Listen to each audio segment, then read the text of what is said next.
Coming up, a historic day for Nebraska volleyball.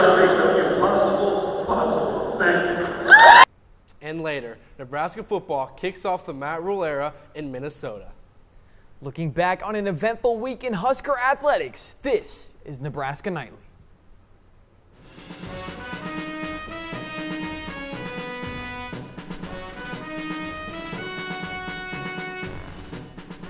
Live from the Don and Lorena Meyer studio at the University of Nebraska-Lincoln College of Journalism and Mass Communications, this is Nebraska Nightly.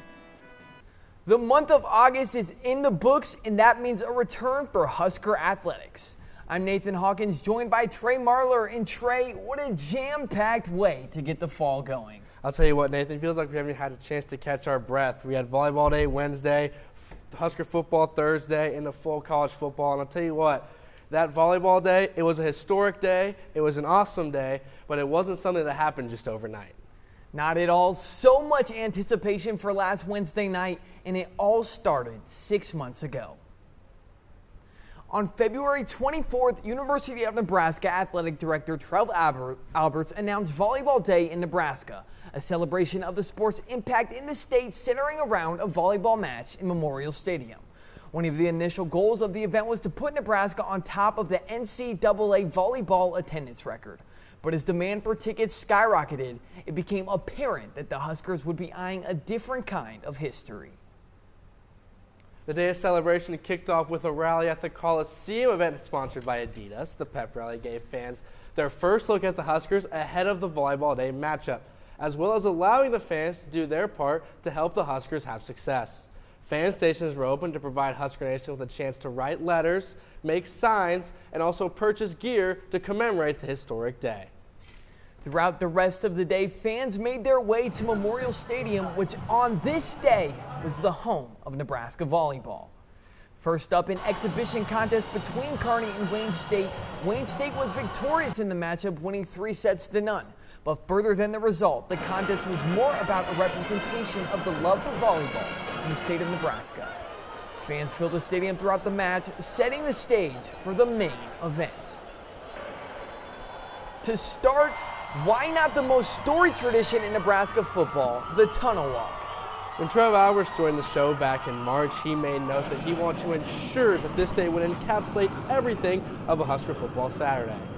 From a flyover to a sold-out crowd, it certainly delivered early on. And with the pregame festivities over, as John Cook said, it was time to make the impossible possible. To the match we go. Set one. An overpass by UNO, and Lindsey Krause sends that one back to Omaha. Nebraska leads 6-4. Moments later, the freshman standout getting involved. Harper Murray with authority. Huskers lead by 3 early. More from the rookies. This time it's freshman Andy Jackson getting involved as she extends the Husker lead to 4. Fast forward in set one, it's set point now, and the serve is long by UNO as the Huskers take set one 25-14, and the home crowd is loving it. Indeed they are, and they kept the good vibes rolling into set two. Freshman center Bergen Riley catches Omaha lacking. It's finger-licking good. Later in the set, Mavericks on offense and Becca Alec with the denial. No ceiling at Memorial, but the crowd is chanting roof.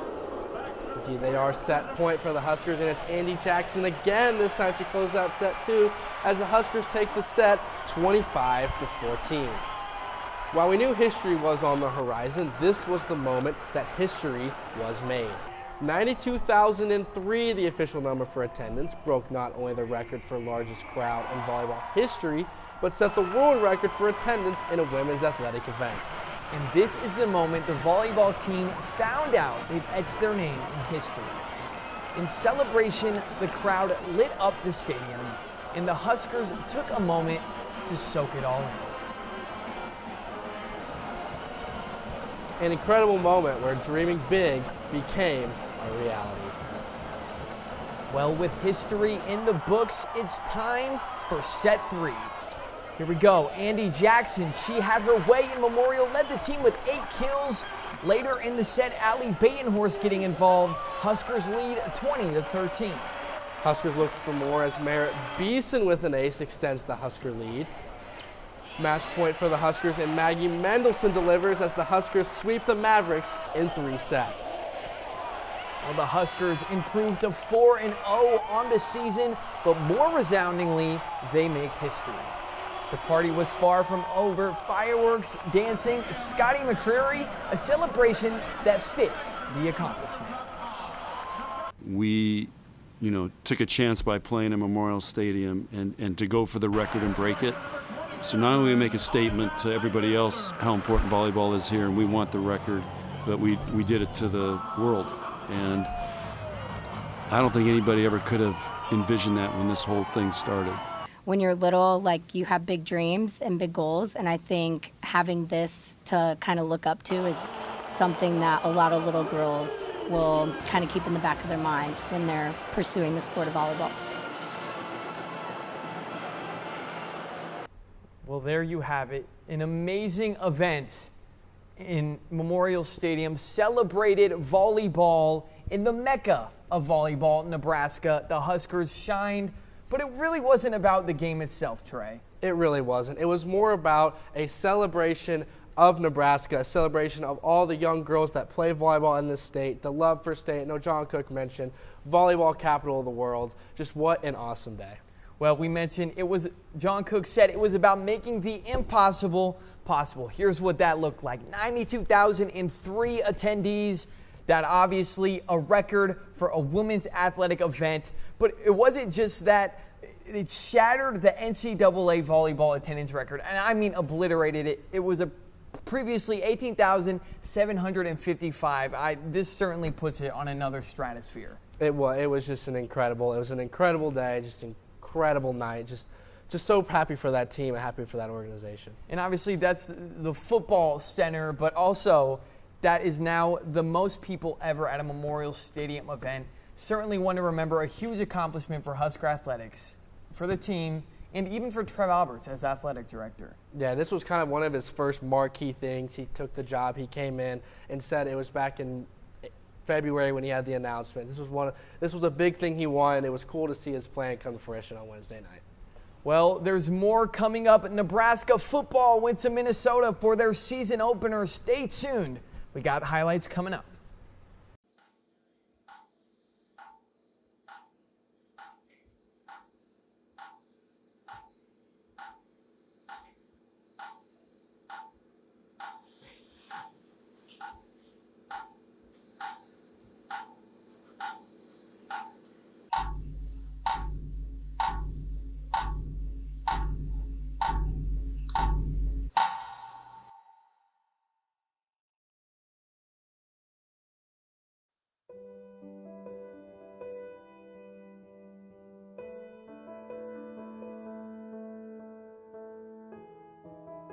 Of the 40 million tons of plastic waste generated in the U.S. in 2021, only 5%, or 2 million tons, was recycled.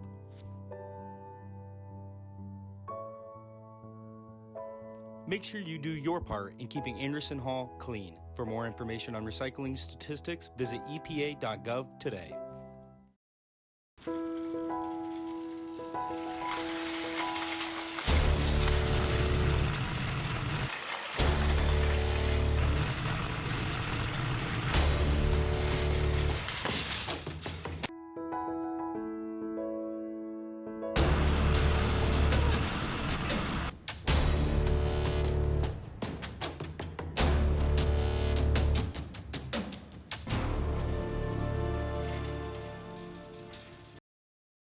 While Memorial Stadium was occupied on Wednesday, the team that usually plays between its walls was to the north, preparing for a Thursday night season opening clash with Minnesota.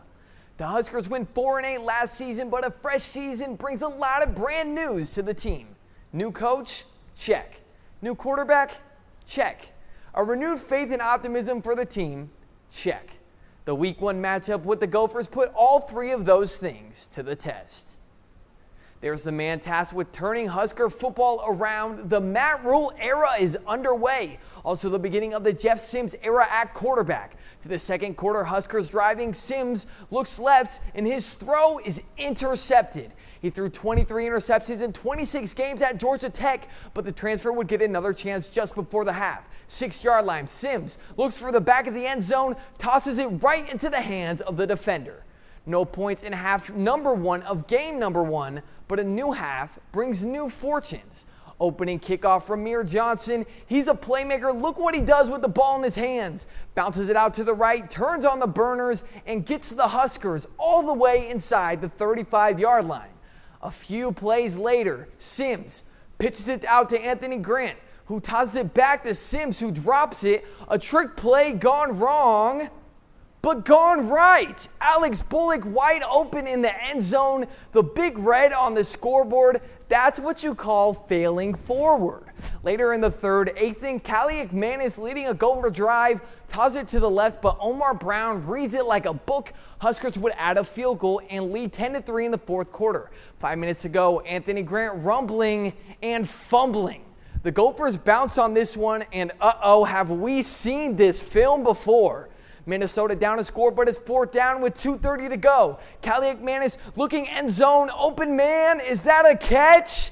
It is. Daniel Jackson digging in his bag for some toe drag swag. Ties the game late in the fourth quarter. Jeff Sims now with a chance to do what so many before him couldn't. Finish a game. He looks right, throws into double coverage, an interception. His third of the game, and it's Gopher football with a minute to go. Nebraska fans, shield your eyes. From 46 yards, the field goal is up, and it's right down the middle. A new year, but the same story of fourth quarter collapse for the Huskers. Obviously, that was disappointing. A lot of credit to them. Made 2 huge plays down the stretch. That was perfect. And I just told our team, and I want to make sure I say this, like there's no such thing as close losses. I already know a lot of people say, just another close loss. As I said to our guys, like we can be a really, really good football team. Well, Trey, we've seen it before. At the end, the Huskers so close to victory, but letting it go through their hands just at the end.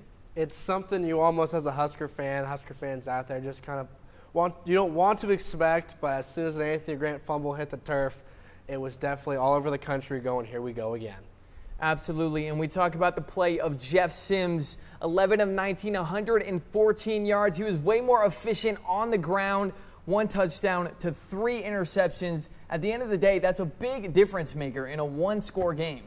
The turnovers definitely are the key. You look at the 2 turnovers in the final 5 minutes, the 2 that come to mind from Sims for interceptions, the 1 in the half, and then the 1 at the end of the game.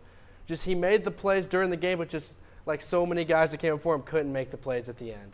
Well, let's compare the stats of these 2 teams. As you see, evenly contested on a lot of different ends. However, Nebraska outran Minnesota significantly, even had more yardage than them. Time of possession just about even. The difference maker, again, comes with those turnovers. 4 turnovers to only 1 for Minnesota. Another thing that Matt Rule touched on in the press conference was the time of possession was even, but think about if they don't throw those 3 picks, they're dominating it by 4 or 5 minutes, and late in the game could be a big stretch. Got to clean that up for this weekend. Well, this weekend, you mentioned it, Trey. Next up, Nebraska, Colorado. Colorado, the 22nd ranked team in the nation. Now, as of today, it will be a big contest with a lot of eyes on it.